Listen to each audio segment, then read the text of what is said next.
Terima kasih Tuan Pengerusi.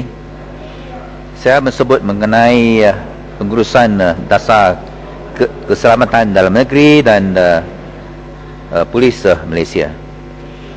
Tuan Pengerusi, pada perbahasan bajet, saya adalah bangkit hal mengenai isu yang saya ada seruan bahawa kaji semula siasatan kes atas bukti-bukti palsu yang dikemukakan terhadap Datuk Seri Anwar Ibrahim dalam kes serangan Mata Lebam dalam tahun 1998 demi melindungi kredibiliti dan kewibawaan dan imej PDRM yang telah terjejas serius sejak 2006 dan oleh kerana khasnya satu surat terbuka yang ada dikemukakan kepada menteri yang berkenaan dan pun timbalan IGP oleh Datuk Mat Zain yang membuat dakwaan yang serius bahawa bekas Ketua Polis Negara Tan Sri Musa Hassan dan Peguam Negara Tan Sri Gani Patil telah mencipta bukti yang palsu dalam serangan Mata Lebam Datuk Seri Anwar Ibrahim dan mestilah bertanggungjawab terhadap sistem keadilan jenayah yang kucak-kacir ini. Dan dalam masa penggulungan yang berhormat Menteri, beliau tidak jawab, tetapi dia kata bahawa akan memberi jawapan bertulis, dan saya ada terima jawapan bertulis pada tarikh 2 hari bulan Disember. Dan ini adalah menyebabkan surat terbuka yang kedua yang oleh Mat Zain, dan saya rasa apalah ini sangat penting oleh kerana kita di sini perlu pun menjaga kredibiliti, kewibawaan, nama baik PDRM sebagai satu pasukan profesional yang boleh menjalankan tugas mereka. Dan dalam surat terbuka Datuk Mat Zain ada kata, dengan izin, saya memohon maaf kerana inilah kata IGP.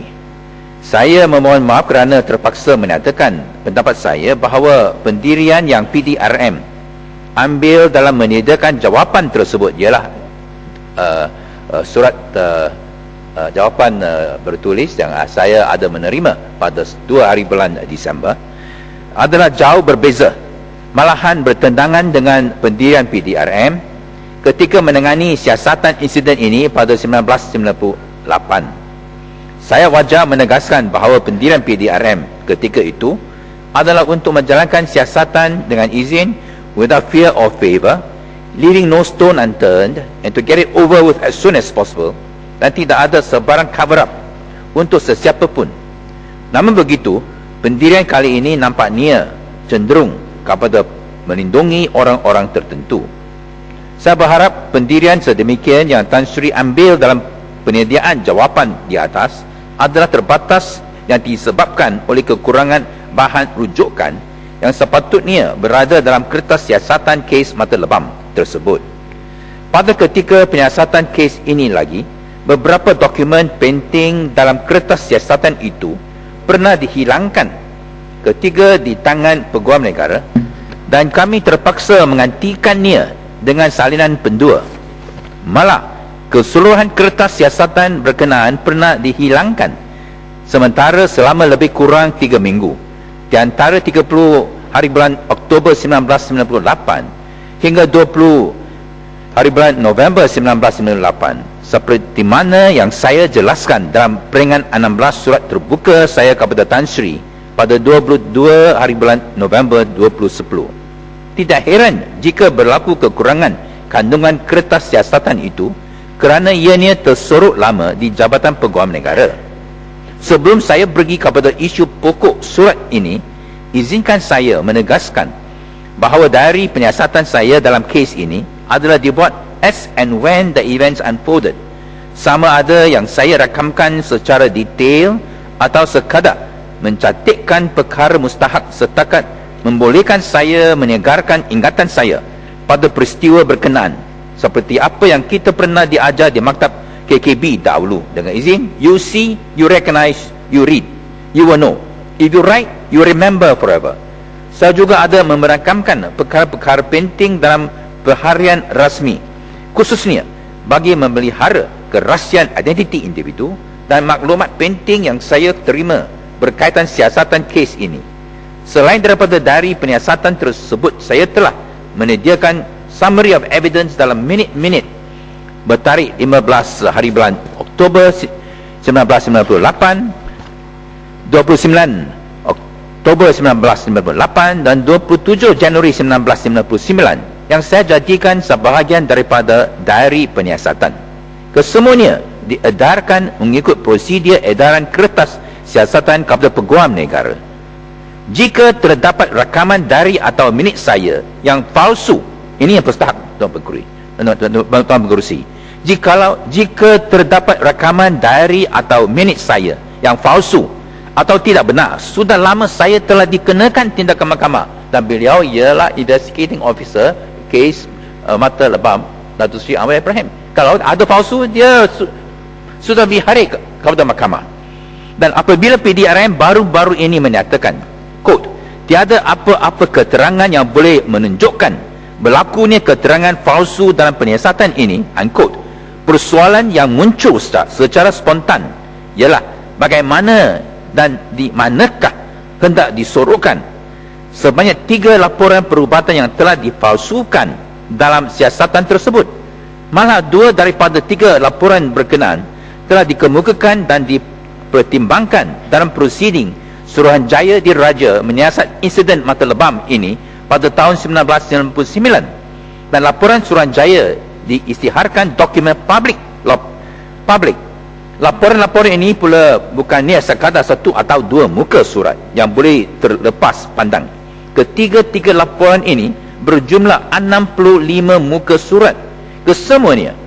Selain itu, ketiga-tiga laporan berkenaan telah saya edarkan kepada Batang Pertama Yang Amat Berhormat Perdana Menteri sendiri pada 19 hari bulan Februari 2009. Kedua, Yang Berbahagia Pengerusi Lembaga Penasihat SPRM pada 15 hari bulan April 2009 dan 7 hari bulan Mei 2009.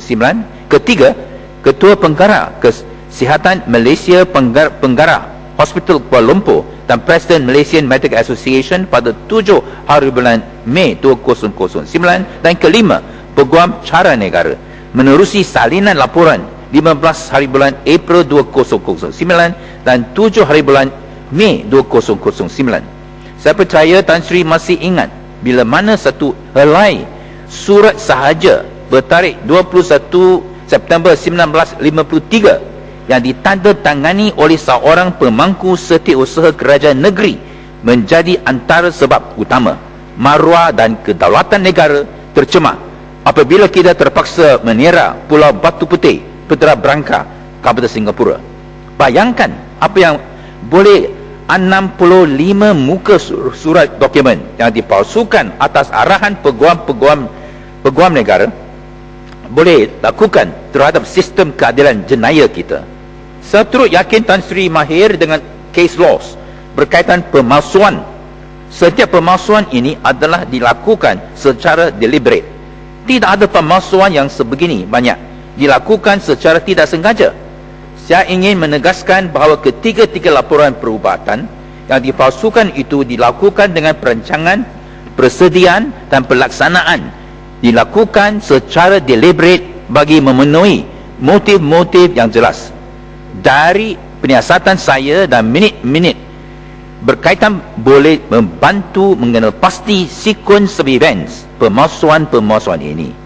Jika saya yang menjelaskan motif-motif pemalsuan itu dilakukan, mungkin ada pihak yang akan mempertikaikannya atau mungkin ada yang akan mengatakan saya melampau atau bias.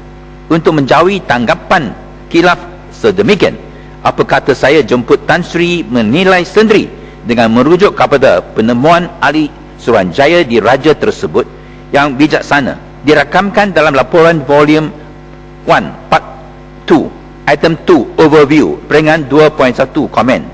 Suruhanjaya ini dibuat berkaitan press statement Peguam Negara bertarikh 5 hari bulan Januari 1999 yang ditandatangani sendiri oleh Tan Sri Mokhtar Abdullah, khususnya muka surat 5 press statement tersebut.